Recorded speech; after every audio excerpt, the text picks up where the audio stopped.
Perfect.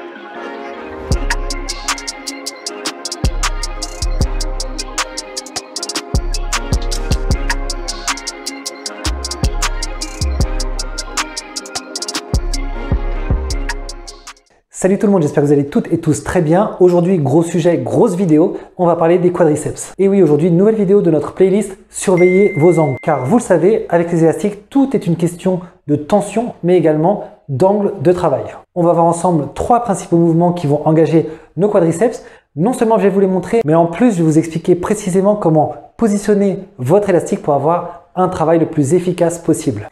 Faisons un petit point tout d'abord sur l'anatomie du quadriceps. Comme son nom l'indique, il est composé de 4 chefs. Le premier, c'est le vaste médial qui se situe proche du genou.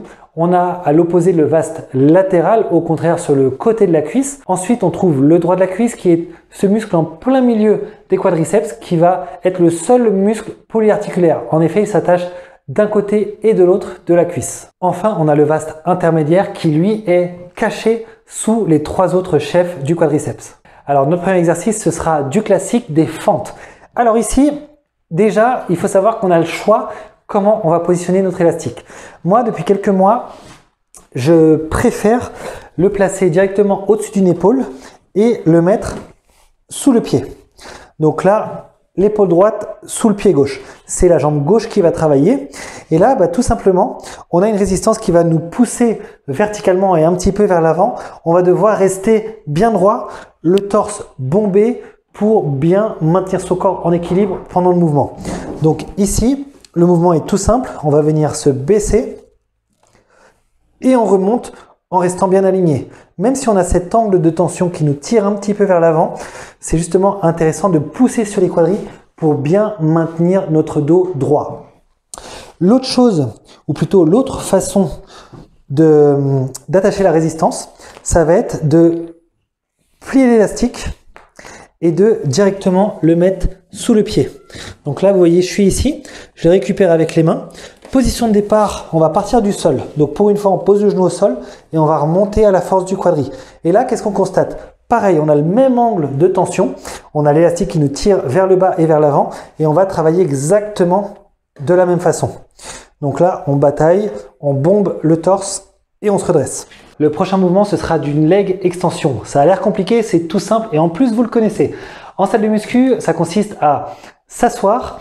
On a ce qu'on appelle un boudin au niveau des chevilles et on va venir tendre les jambes vers l'avant pour activer le quadriceps. On va faire exactement la même chose à l'aide d'une chaise, d'un élastique et de l'encre de porte. Ce qu'on va rechercher ici en termes d'angle, c'est une résistance le plus à l'horizontale possible. C'est pour ça qu'on ne va pas mettre l'encre de porte tout en bas. On va la rehausser d'à peu près 10-15 cm, voire même la mettre encore plus haut. Pourquoi?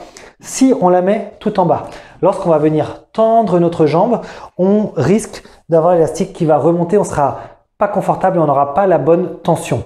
Par contre, en la rehaussant, là, même si on n'est pas en extension complète, on aura une tension qui va venir s'activer jusqu'au bout du mouvement et même dans l'autre sens. Donc, pensez plutôt à cet angle de travail. Une fois qu'on est en place, on va venir passer l'élastique dans sa boucle et on va venir s'installer sur la chaise. On passe l'élastique en dessous directement et puis tout simplement les pieds vont venir à l'intérieur de la boucle. Une fois qu'on est positionné, on peut avancer pour trouver la bonne tension. Une fois qu'on est là, on va toujours bomber le torse, on se garde, on se maintient bien droit et on vient tendre vers l'avant, ce qui active les quadris. Donc là, et vous voyez, c'est vraiment un pur mouvement d'isolation. Ici, c'était uniquement les quadriceps qui étaient activés. L'autre chose que je voulais vous dire, là-dessus, ce qui peut parfois se poser comme problème, c'est si vous mettez une grosse tension, c'est généralement ce qu'on recherche pour les quadriceps, on va avoir parfois du mal à se positionner sur la chaise. En fait, ça tire tellement dès le début que la mise en place est difficile.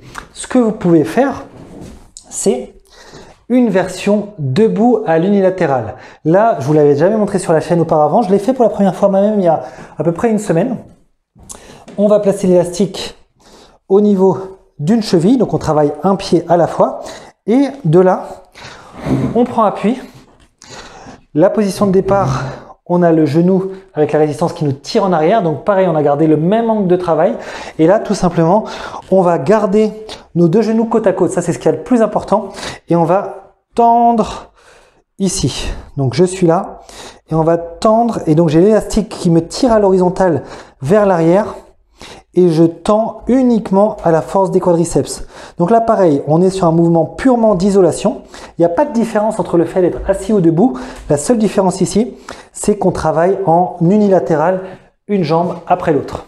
Notre dernier exercice, ce sera du squat. Alors là, en termes d'angle, il n'y a pas vraiment trop de difficultés. On sait que c'est un mouvement vertical, donc on va travailler avec un élastique purement vertical. La façon dont on se positionne, eh bien, on va passer l'élastique au sol. Et ce qu'on va faire, c'est que au lieu, là par contre ça concerne vraiment les angles de travail, au lieu de mettre l'élastique sous le milieu des pieds, voire même sous la pointe des pieds, on va s'assurer de le mettre sous les talons. Ce qui fait que quand on va se redresser, on va avoir une résistance qui est complètement alignée avec notre centre de gravité. C'est vraiment important de partir là-dessus. Une fois qu'on est là, on est en bas, donc on démarre vraiment bas. Après, ça va dépendre. Aujourd'hui, on est sur un thème quadriceps. Si on démarre tout en bas, le but, c'est de faire travailler plus les fessiers et aussi un petit peu les ischios. Si on est vraiment purement sur du quadriceps, on n'a pas besoin d'aller si bas. On peut se contenter d'aller à peu près à 90 degrés. Donc, en gros, ici. Et de remonter à la force des quadris. Ok? Donc, je suis là. Je descends jusqu'ici, ça suffit. Et je remonte. Je descends avec le dos bien plat, bien droit. Et quand je remonte, je bombe bien le torse toujours jusqu'en haut. Voilà pour cette nouvelle vidéo, j'espère que ça vous a plu. Si c'est le cas, bien sûr, pensez à mettre un like et à la partager au plus grand nombre. Si vous recherchez du matériel de qualité, vous le savez, ça s'appelle Oxygen Fitness. Mon site, vous rajoutez .fr, vous tombez dessus, vous trouvez des élastiques de haute qualité, des encres de porte, des sacs et maintenant des gants spécialement adaptés pour la muscu avec bande élastique. Allez voir tout ça et pour ma part, je vous dis à très bientôt pour une nouvelle vidéo. Ciao! Perfect.